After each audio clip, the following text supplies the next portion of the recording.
editing, me popping in to say, unfortunately, the first around 20 minutes of the video, I failed to record properly on my mic, so the audio isn't great. There are a lot of clicking sounds. I understand if you decide to click off because it can be a little bit annoying. Unfortunately, this is like the millionth time I've re-recorded this, and I actually do really like how my commentary turned out, so I don't want to re-record again. So I'm just gonna use it. Like I said, I understand if you click off. I worked hard, but unfortunately, this what happens happens. And yeah, that's. I'm sorry. I'm really sorry. It gets better later, but yeah. So I was watching a Chojimi video recently. If you're somehow unaware, Chojimi makes great videos, and he made a video specifically about Lilac by IU. Learned a lot of great things about those lyrics from that video, but I also went into the comments and saw a comment from Teju saying that Lilac is his favorite album. So, with a vote of Chojimi's confidence and then Teju's confidence, I knew I had to look at these lyrics. Um, I I guess I should clarify my relationship with IU as an artist. Prior to all of this, I had heard the song Lilac. I've heard a couple of, not just a couple of IU songs, I've heard quite a few. I'm trying to get through her discography slowly, but I definitely have not listened to everything. I'm a big Hotel de Luna fan, so I am a big fan of her as an actress, and I want to learn more about her as an artist, but I have not discovered everything quite yet, and I'm excited to learn more. But yeah, this was my first time really looking into her lyrics like on a line level and actually paying special attention. And it's interesting. I feel like her writing is very different from a lot of other K-pop lyricists. In some ways, it feels more similar to a lot of Western lyricists. Because if you look at someone like, let's say, Soyeon from Idol, look at a song like Wife, a lot of the lyrics are very syntactical. Whereas it feels like IU's lyrics are more based in things like imagery and phrasing, which is something that I see a lot in Western lyrics. All that being said, I could be just looking at K-pop lyrics differently because I don't speak Korean, so I feel like when I look at translated lyrics, I have to pay special attention to everything to really understand, and there are things that I might pick up on that I wouldn't pick up on if I wasn't paying that special attention. Not to say that I read K-pop lyrics better than I read Western lyrics. That's definitely not the case because obviously with Western lyrics, written originally in English, I have more context just having grown up speaking English. But it's not to say one is better than the other. It's to say that the experiences are different, and I really appreciate that. I think that's why I love doing this channel. I think that's why I love looking at translated lyrics because it is a different experience. But all of that being said, I wanted to talk about the album Lilac. uh, I love this album. I love this album. It's so it's so good. And I should preface this video by saying I just finished rewatching Hotel de Luna. It was my second rewatch, so my third time watching it, and there are a lot of things in this album that feel similar to things in Hotel de Luna, and I'm going to note some of them, but that's not going to be the entire video, I promise. It's just something that I feel the need to point out because I do love Hotel de Luna so much. But if you haven't watched Hotel de Luna, please don't get annoyed with me. It's not going to be the entire video. I just need to preface that immediately. But I'm really trying not to be annoying. I also I just the fact that IU said that she's gonna write a Twice song, I'm so intrigued. but that's another conversation for another day. Let's just start with Lilac. And this song, uh, it reminds me of Hotel de Luna, like I said, but it also reminds me of my favorite book series, which is Matched, which I know a lot of people hate, but I love it so much. I've always loved it. So I'm going to point out some similarities. I don't think that IU has read Matched. I'd be very surprised. So I don't think these things are intentional. I don't think they're illusions, but I do think that it's interesting to talk about and it's important to me. So there's that. So starting actually looking at Lilac, I like how they portray the literal weight of spring. You know, they say carried pollen tingling my eyes, itchy. I like that they're trying to understand reality. You know, they're identifying the effect of the pollen. They're identifying the itchy feeling in parentheses. It just feels like, you know, they're trying to understand what they're talking about. And they say, "I'll bear my tears." It feels like there's some thought replacement going on here. It's the moment I'll keep in my secret wardrobe box and rewind it forever. They're very much in the moment, and music is of reality to a degree. And I like how things are being romanticized and reframed. In the pre chorus, I really like the phrasing that they use, specifically a good care, the page, this last goodbye, and only till the spring. Feels very specific. With a good care, Chojimi talked a little bit about the idea of a good goodbye. I think that this is similar. Um, you know, good care is something that feels encompassing. So the idea of just one is interesting.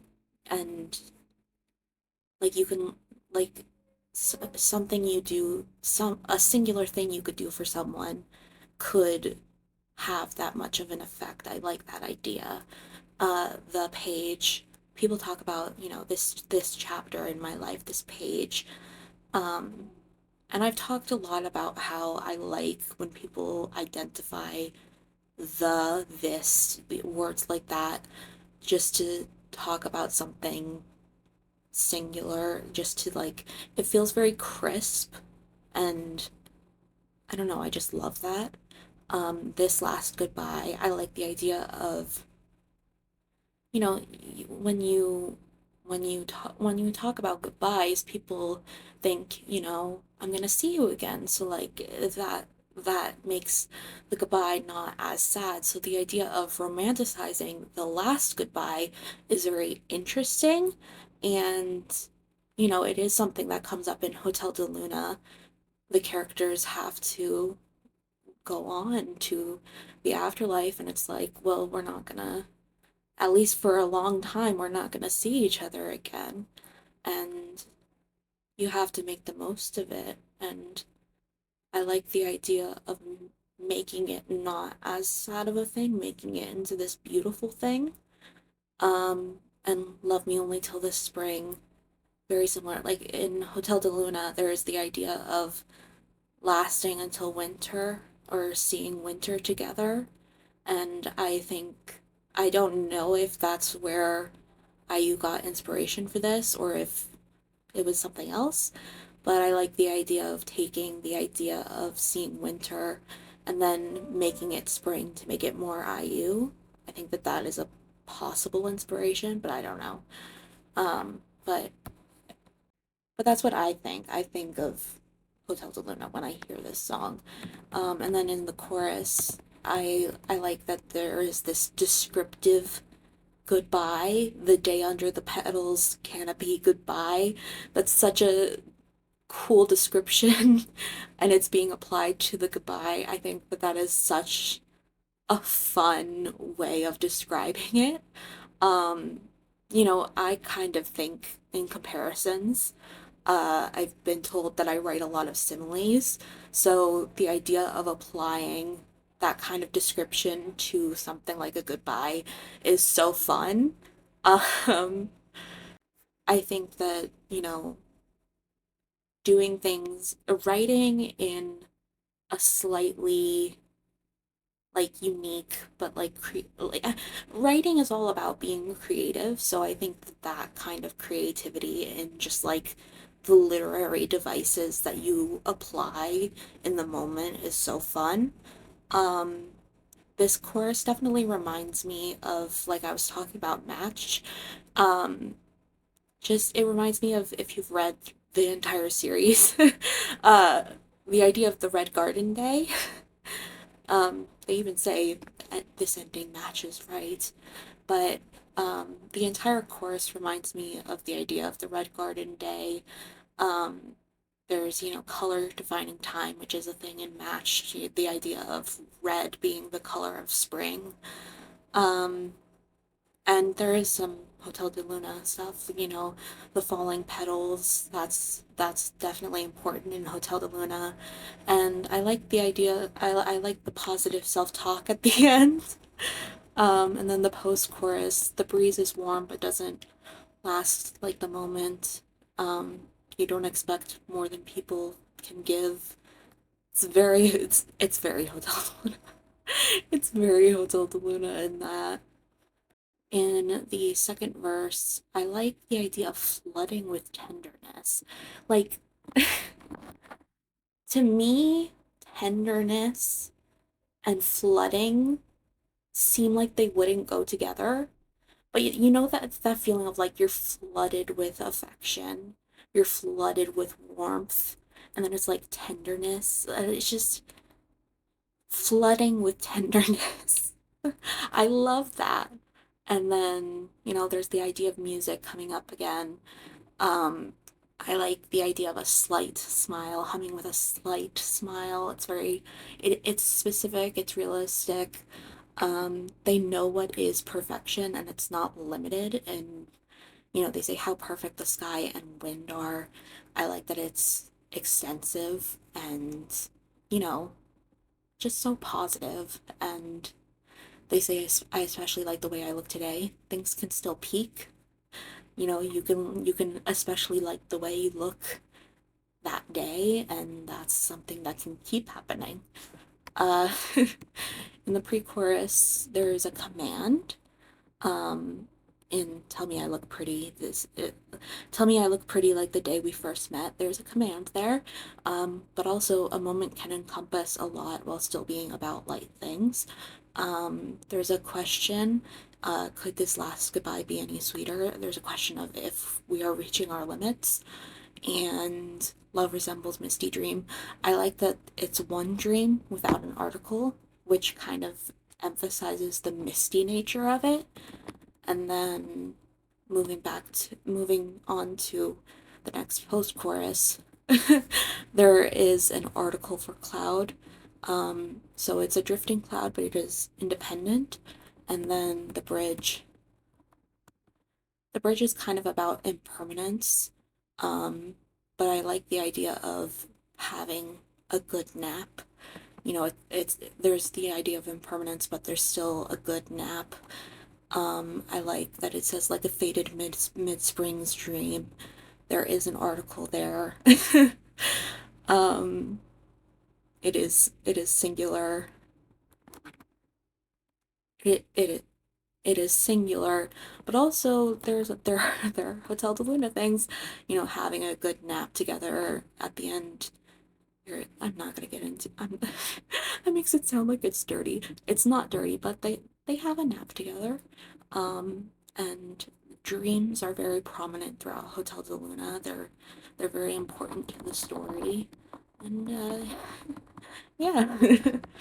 Um, and then moving on to Flu. I had all of these in the wrong order because I looked at them on Genius first, and then I looked at them on Spotify and I was like, they're all in the wrong order. So Flu was at like the end, and now it's near the beginning, so it need to reorder things in my head a little bit.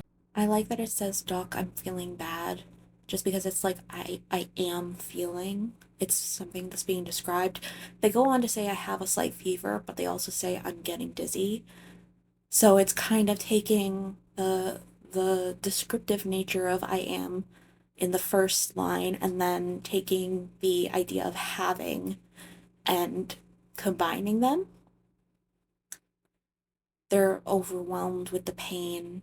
there's some really great imagery in this verse, and they kind of put their, they say, cold sweat flows and my whole body is sticky. They're putting their body second, they're putting their whole second.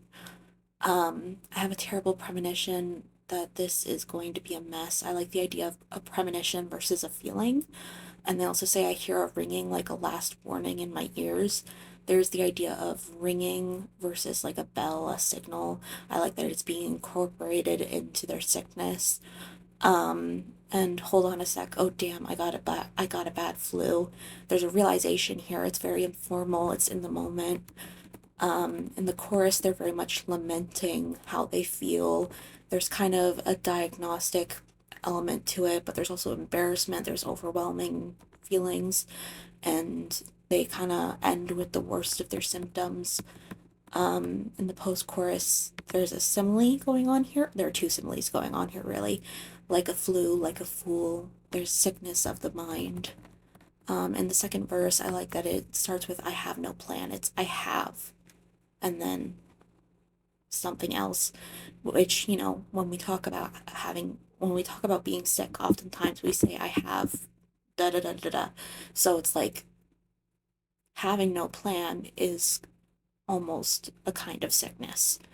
Um, I like the line, I have no choice but to suffer because of you for a long time. There's because of you, there's for a long time. It's kind of like additive. Um, they say irony just by itself, and then my heart is pounding, so it's like returning to the center of them.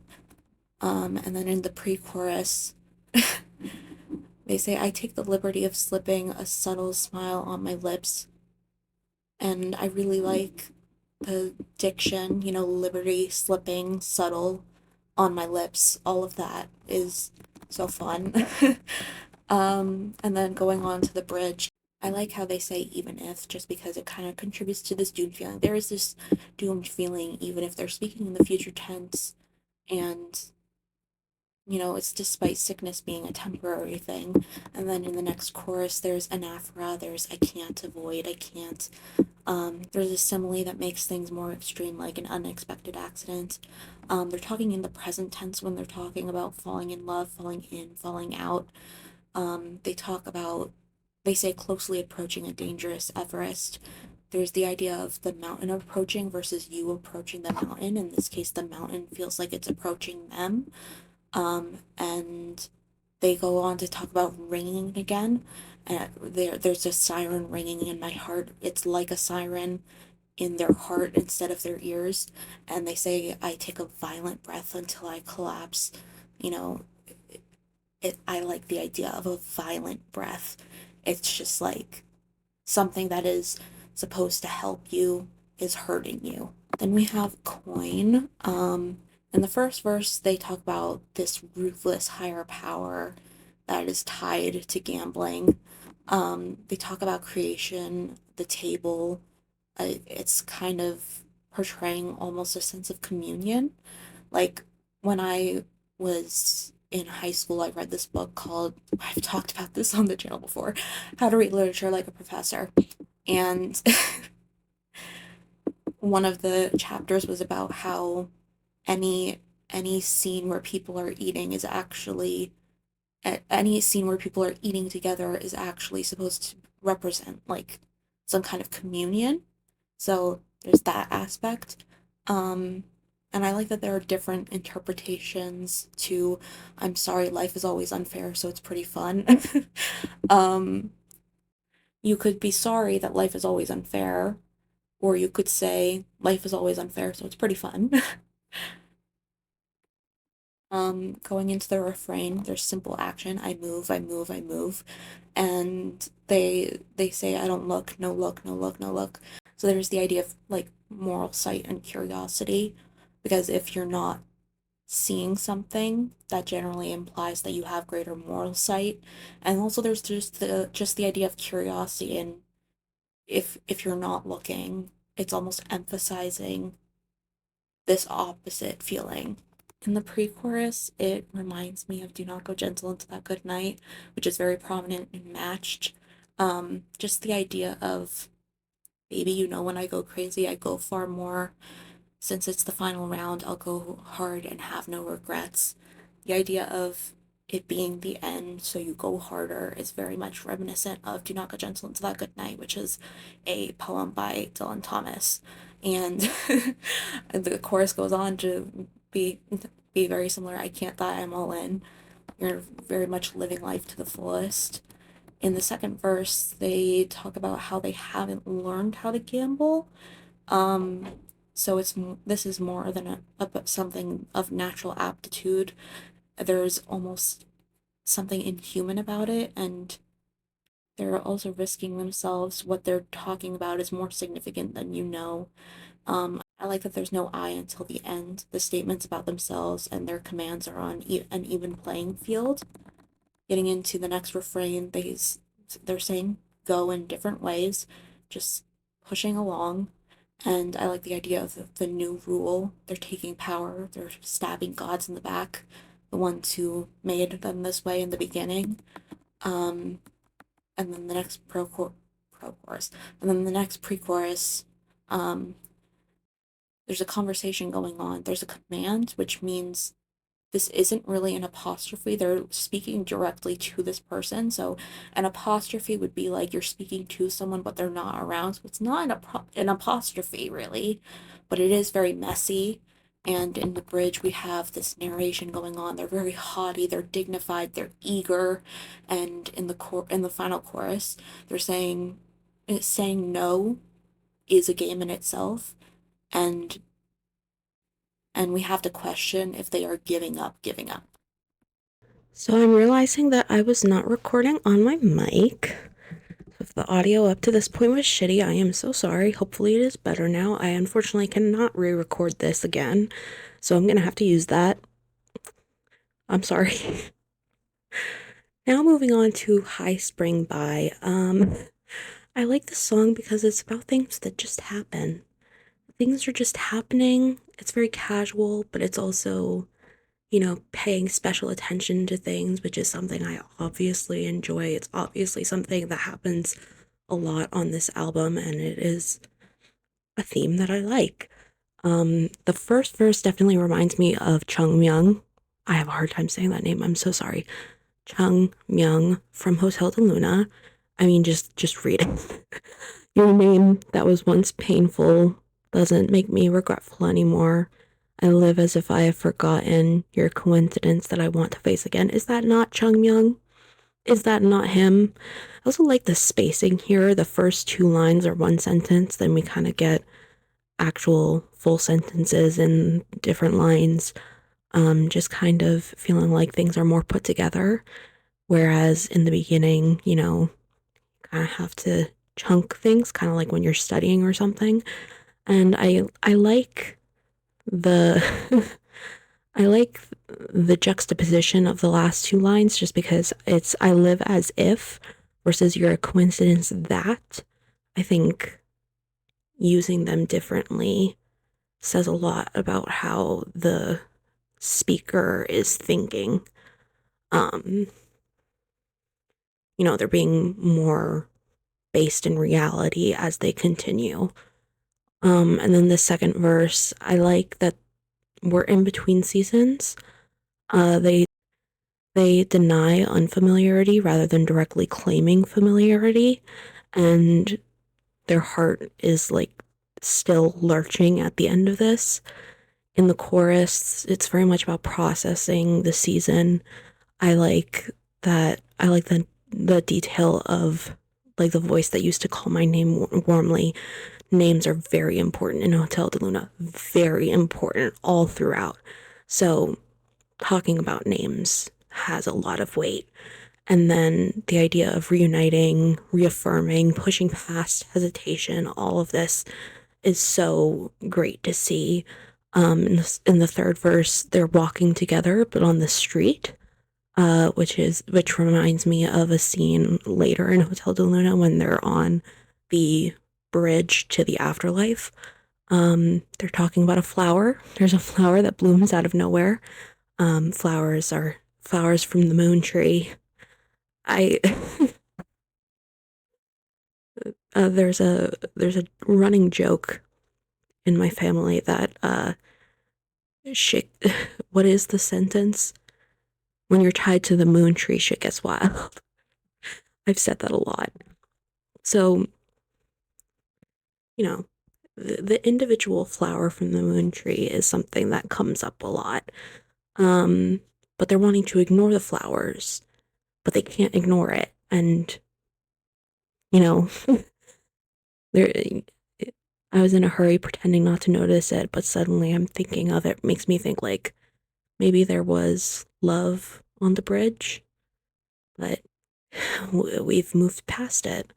Um, Going on to the chorus again, we talk about smiling, like a comfortable smile shining with full cheeks glistening. Again, I think about Chungmyung just because when he, like his actor, a lot of the time throughout the show, he just smiles. Like he's uncomfortable, he smiles. He's happy, he smiles. He's hesitant, he smiles. Like his smile has a lot of range, I guess you could say. It's always the same smile, but it really gets across all of these different emotions. And so I do always think about his smile. And then going on to the bridge, they're on a different road. They've accepted they're on a different path. They are walking. They say, I'll be waiting like this. They're waiting in a similar fashion to, they will be waiting in a similar fashion to how they are waiting now. And then in the final chorus, there's talk of this hug, and being there without saying anything. And they still remember the details of their relationship, and it's okay, but they acknowledge it. Moving on into Celebrity, this song is really about reordering priority. They present ties in what might seem like a strange order. That's something I want you to keep in mind as we're going through this. So, in the first verse, we talk about the world's edge. The world has limits. And people also have limits, but they're not described as edges. They're different from the world. And there's kind of a troubling nature being confirmed here. They present simple subjects. They present subjects simply. Uh, they talk, the walk, the style. People's attributes are being described. They're not acting. They're not like people. And they say, through the earphones, the music of my playlist is all minor. Music is obviously an important theme throughout this album, but also you could be talking about like a minor key. They say you have no idea above your lowered head, and that seems important because the idea of being above could convey status and power, but they're above something lowered, so there's some kind of low perception and submission going on. They say what the bright lights are. They say what the bright lights are, and then in parentheses, shining towards. The bright lights are acting, but they're doing it in interest. There's a time motif going on here, but hopes are persisting despite that. And they say the one and only, you're my celebrity. There's a spotlight going on. At the same time, there's a potential for like some ownership going on. They have some command over this person. Whether or not you think that, we can discuss as we go through the song. And then in the chorus, they talk about memories again. Uh, talk about memories. They talk about what they can do. They portray a uniqueness in the creation process. Uh, they they say you're a star painted with a left hand. By the way, I'm a lefty, so like for me that's not unique. Like it's supposed to be unique. And then we have this question at the end, and assertion in response to that question is portrayed as like this consolation. And then in the post chorus, they have I know you are. There's the word are going on. Obviously, it's an action, but it's plural and used doubly, amounting to a lot. In the second verse, we talk about faces, which there's a disconnect from the implications in that there's the line your worried face looks like, and then they drop down a line, someone powered you off, the heartbeat went too quiet. So there is this disconnect going on that's making them seem even more negative. And in this verse, there's a rhyming of quiet and diet, which they could be linked by the rhyming. Maybe they're quiet because of the diet, but they also say uh-huh, which brings us back to earlier. So there's a connection to this outsider feeling despite portraying celebrating, and they also say huh later, kind of doubling the feelings of questioning. In the pre-chorus, the lines are kind of stuffed despite the speaker lacking fullness. When they're talking, they put the person first and the art second, kind of making the art itself sort of disenfranchised. And there is a sentiment that things are fine again, but their hopes continue to persist. And then going down to the bridge, they talk about an autograph written in steps, which is interesting. Going back to the previous pre-chorus, they say written for you, a bygone love poem. So it's interesting that this autograph is potentially not written for them. They talk about the dotted line. It's tied to clumsy steps by order of how things appear in the bridge. And there is also a juxtaposition of like collective responsibility versus things being portrayed solely and things are being spotlighted. There's also the juxtaposition of A versus or A versus in steps, an autograph written in steps, a drawing sketched in clumsy steps. In this way, you are kind of becoming a part of something bigger. Again, there's a lot of talk about memory, persistence, even after spring, which is another thing that keeps popping up. And then in the final chorus, we have a flower in something frozen, sort of at the spring versus winter again. Winter doesn't just end everything, and spring comes back around, which is interesting.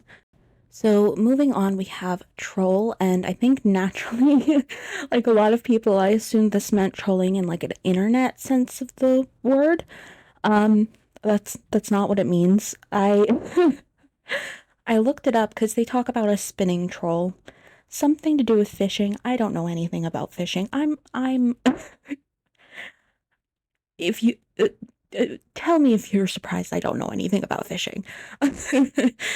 So I'm gonna try to apply my knowledge, and by my knowledge, I mean what came up on Google, but I don't know exactly what I'm talking about. But you don't always know everything going on in a poem, or a song, rather. Poem, song, same thing, kind of.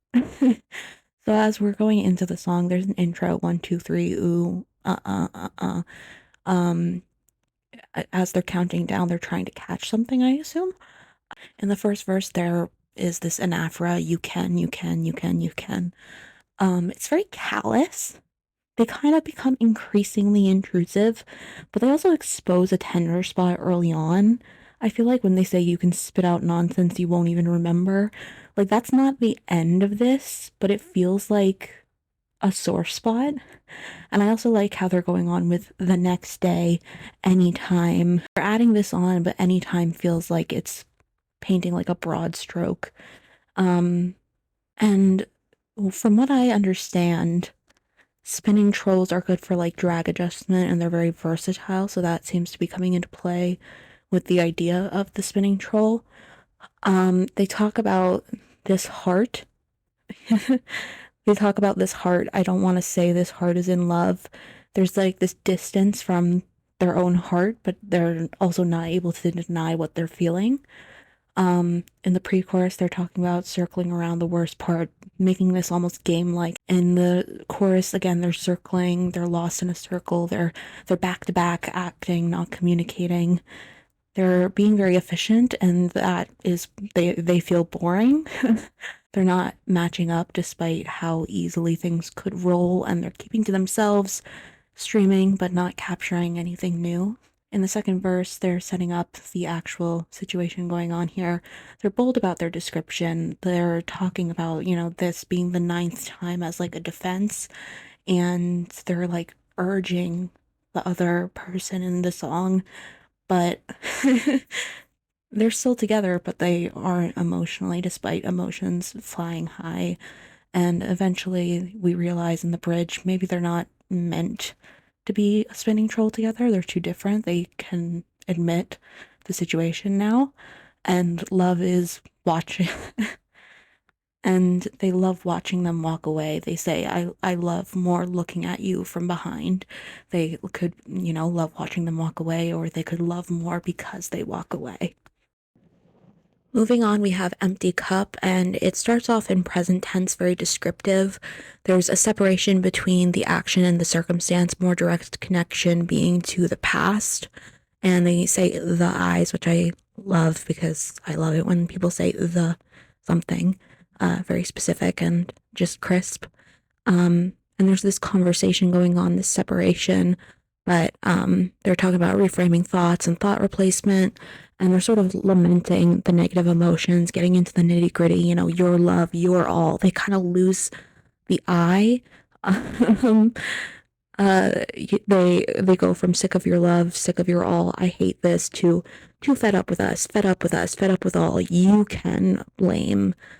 Um, so and they talk about this boredom that is swallowing them.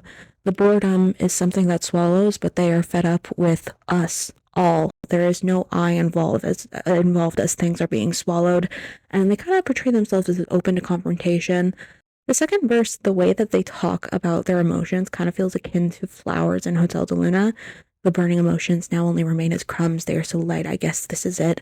That you have the flowers coming from the moon tree falling down. I think that that's an interesting comparison that you could make. The first lines are kind of sparse versus things are more combined when they're talking about lightness. And then in the outro, they apologize, they reiterate things, they keep the I. When they say, I'm sick and tired of your all, they start to lose the I. And there's also the juxtaposition of different phrasing like, you're all, this love, us and our love, your love, and this love again. And then we have My Sea, which is a very famous song, so I was kind of surprised that I didn't know more about the lyrical content, but we'll get into it. It kind of starts amidst this conversation, starting with but, and they talk about me, not myself. There's sort of a lack of understanding. It's kind of surface level understanding. And they're talking about existence in time, which is interesting because it does relate back to Hotel de Luna. And then in the pre-chorus, there's separation from the self. They're talking about closing themselves off from themselves.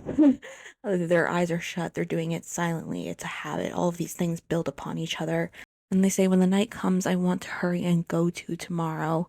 It's interesting to say go to versus get to. It's not something that you arrive to. It's about escaping, not getting somewhere. And there isn't really any consistency going on. There's no control. They dreamed a different dream every day under so many wishes. Um, in the chorus, there's continued separation from the person in the mirror. Days are kind of portrayed as a burden. They're not bringing themselves closer, but they are talking as we, and they finally identify themselves, but they treat it like business. There's no really hope here. They talk about in the second verse, they talk about when they were young, but from what I was reading, I kind of got the sense that they were still a child in this song. And they talk about water, which is symbolic of life. It's important in Hotel de Luna. There's a prominent scene at the beach at the hotel. Um, and it's interesting that there is a beach in the hotel. I've kind of made a video about how I think the hotel itself is representative of the main character and or the main female character, who I don't know who you consider the main character necessarily. And like she can't get away, but it eventually ends up disappearing. So that's similar to now in the faintest places, only traces remain.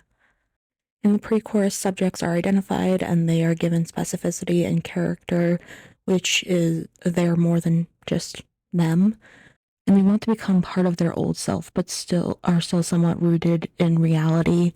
They also open themselves to reality. It's a question of it being in fear or despite fear. And then in the chorus, things are of the moment, of the world. There's awareness, and it becomes a dazzling gift.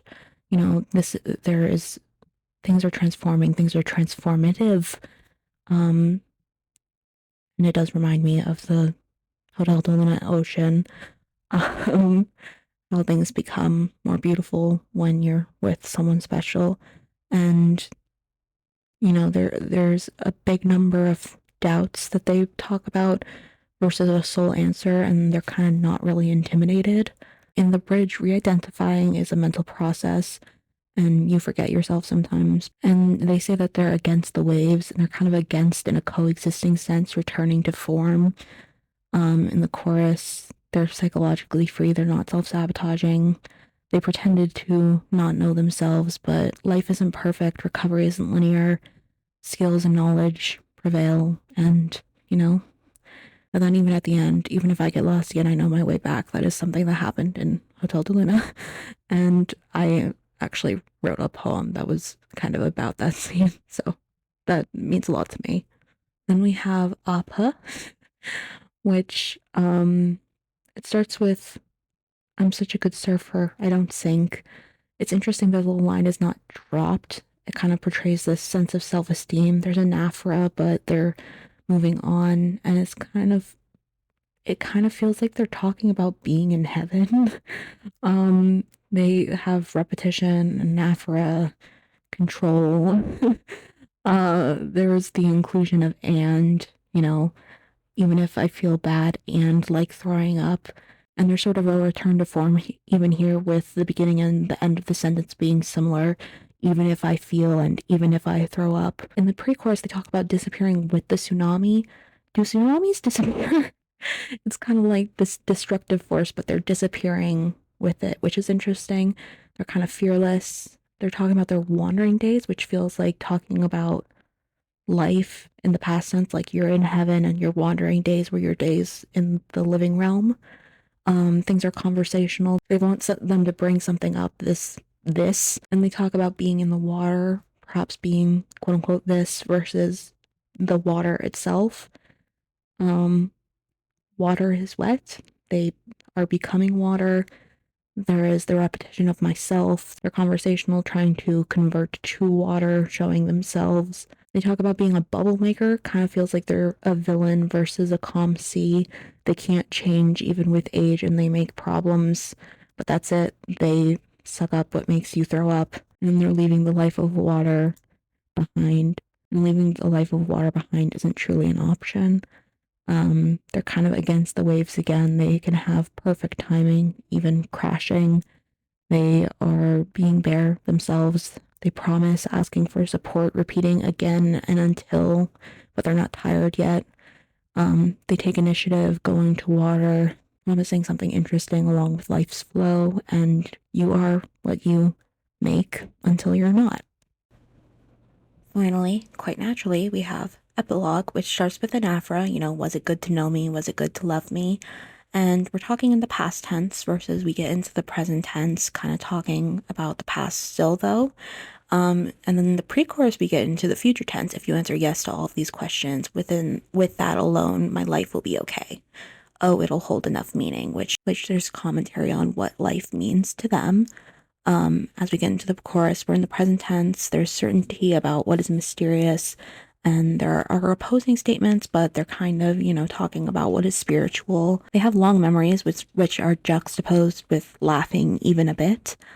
And they talk about, are you proud versus we were? Are you still proud that we were together at some point in life? They find their own questions embarrassing, but they also reveal everything they need and what they hoped for. And they describe, moving on, seeing each other again and their beliefs. And they talk about this night, this life, and the sleep that they describe is a kind of living, and they're connecting on another level. And yeah, that's Lilac. It's interesting to talk about just because this album has had a very strange trajectory toward affecting me this way. Maybe I'll talk about that one day. I don't think I'm ready to talk about it yet, but my journey with this album has lasted. It started way before I ever listened to this album, and the fact that I'm here is kind of crazy, but I'm happy. So, all that being said, I hope that this was a good video. I'm sorry for the audio issues. I'm really sorry. oh God. hopefully this turns out well because I've re-recorded this many times and I just never was happy with it. But I feel like this was a good recording session. I think I'm happy with it. I think I'm happy, which is more than I thought I would say a little while ago. Leave a like, subscribe, whatever people say that you should do, do the things. I'm trying to get back to recording. It's been hard. It's been hard. Oh my god, my sleep schedule's been so bad. So it's been really, really hard to find any motivation, but I'm hoping to fix that. So, yes. Thank you. Bye.